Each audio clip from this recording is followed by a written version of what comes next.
Hey, welcome back to the Disney Plus Everyday Challenge, and today we have Hideous Houses.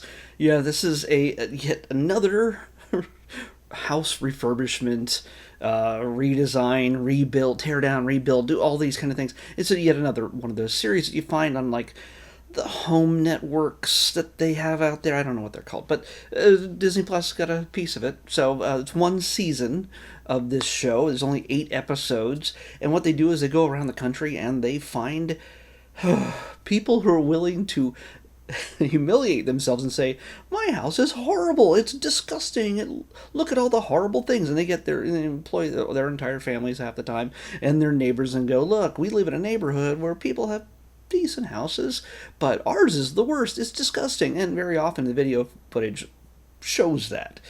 And so people embarrass themselves in order to be picked to have their house redone in 4 days. What I realized that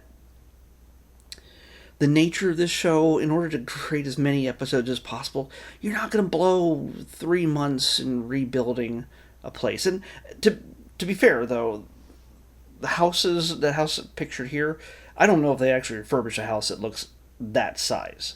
The house that I watched in the first episode, and I only watched the first episode, is fairly small. And technically, they don't show the entire house. It's kind of strange. Like, they make a big deal about they have a teenage son who's 17, and he lives in a house that is, well, he lives in a room that is just full of plants, a parrot. It's not even a real bed. It's just a pile of stuff in the room, and it's pretty disgusting. The most of the house is, yeah, not in great condition. It's a lot of dusty glass and knickknacks and a cross section of a whole bunch of different styles and ideas. I'm not one to talk because you can't see the rest of my apartment. But I imagine mom and dad, there's a husband and wife, a son, and I think a daughter. I think she lives there, but they don't show her room or the parents' room. They're in there somewhere, and there's no showing of the backyard. So, I imagine to a certain degree, while they did show up and throw a bunch of stuff from this house into a giant dumpster, moving, dumpster kind of thing, a lot of this hasn't been touched. A lot of it on the front end, absolutely redone. Specific main rooms, living room, dining room, kitchen. They have a bathroom. Nobody showed the bathroom. That could still look like a hellhole. Who knows? But this is from 2012. It's like one season. Each of the episodes are about 42 minutes long each, and yeah, you get what you pay for here. It's a trio that's a trio of characters in a sense. What's his name? Is Eric Stromer. Megan Weaver is the interior designer. Eric Stromer is kind of the lead guy in this. He's the guy who picks. Well, he kind of hunts down these places, and then they pick from the people who submit their videos and stuff like that. And there's Kurt Stromer, which is Eric's brother. He does his stuff also. They are very handy. All of them have they got their things to do. So, but of course, in order to do a show like this, you need to create tension. And yes, that 4-day limitation creates a lot of tension. And they have lots and lots of people, more people than I imagine they put on camera. Excuse me. No edits. Yeah, no edits. So yeah, so they have a big team, and they're supposed to only spend $20,000. I imagine that's only on like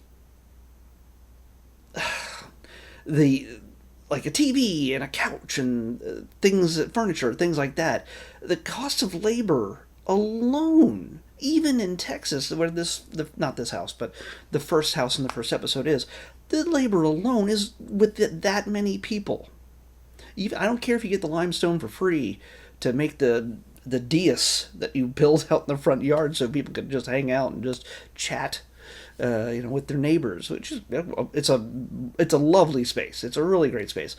I actually do have an appreciation for the kind of shows like this where they refurbish and put things together. I like architecture to the degree that it's creative. It can make things better and also shows classic elements to it. I like architecture with purpose and style and not just walls and ceiling function. And so I can appreciate these kind of reality shows better than most, but just like I interrupted myself earlier, is the fact that they have to create an element of drama that is not just based on the time limitations they have. And yes, there's always, they got to yell at some of the contractors like, oh, why haven't you gotten this painted? Why haven't you cleared out this area? We got to get this stuff coming in from Sears. Yes, by the way, Sears still exists in this universe in 2012. It is fully sponsored by Sears and Craftsman, which I think is the primary tools that are sold or were sold at Sears around the country. So yeah, there's a big Sears tent in which they put a lot of their supplies just in case, like rain and things like that. Also shade. They're certainly not doing this in the summertime. They're doing this in the off season. They got to tear the roof off of part of the house to redo it as a carport that became the boys' bedroom, which then turned into the entrance to hell. It's a yeah.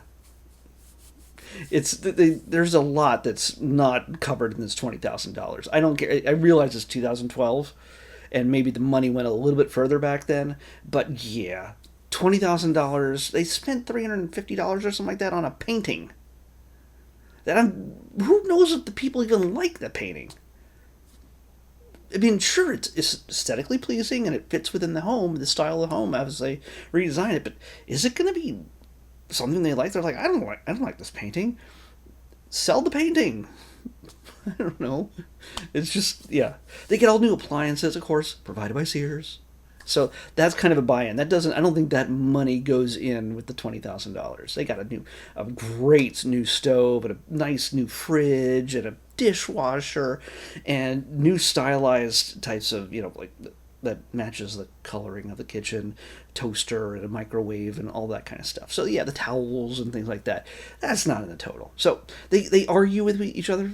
And again, I keep derailing myself, I'm sorry, but beyond the pressure of putting this all together with a specific specific period of time, the main three, at least Eric and Megan, get yelling at each other at some point. There's tension, and they're like, I know you got to get this done, and I know you're late with this, and then you can't talk to me like that. I don't care about that stuff. I realize you're going to have that. And yeah, it's probably real to a certain degree that they actually have that, but there's certain times also where it feels completely fake. I don't know. I could be completely wrong. Sometimes if there is no tension, like between them, they got to create it. Just to make it interesting, I guess. It's just do the work, show your talents. And I realize, yeah, anytime you're building a house or rebuilding it or whatever this is, there's a lot that can go wrong. And yeah. But show me the work that goes into this. And yeah, you can create that ticking clock, show a certain level of pressure. And I get that that's part of the appeal. I think you'd be doing people a better service by... Yeah, you can't displace them from their home for a month or 2 or 3. They can stay in a hotel somewhere in Texas for 4 days. All right, that's all right. No problem. Where are you going to put the dog? Oh, the kennel, maybe. But, yeah. They got about as much done as they can get done in 4 days. I don't know if they touched the bathroom. I don't know if they touched the other bedrooms. I don't know if they touched the backyard. Front yard, the main interior rooms are taken care of, but that could be a recurring thing. I know how these things work, so it just... Yeah. But hey, it's one of those, again, ticking clock makeover shows. One more of them. There's so many of them. I would sooner watch a show that refurbished a house that took 4 months. I don't care. Show me the highlights. I have a friend who's just recently redone her home with her husband's done it, and she and the kids and everything else. And I've watched that house transform over many, many months.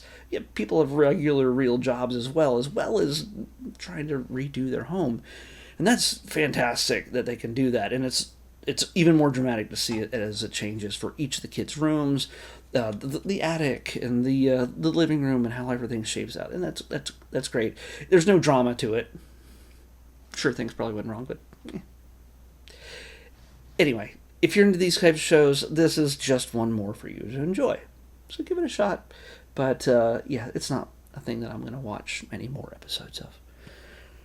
Despite my love of redo shows. 56 is tomorrow's episode, and 56 means we're watching...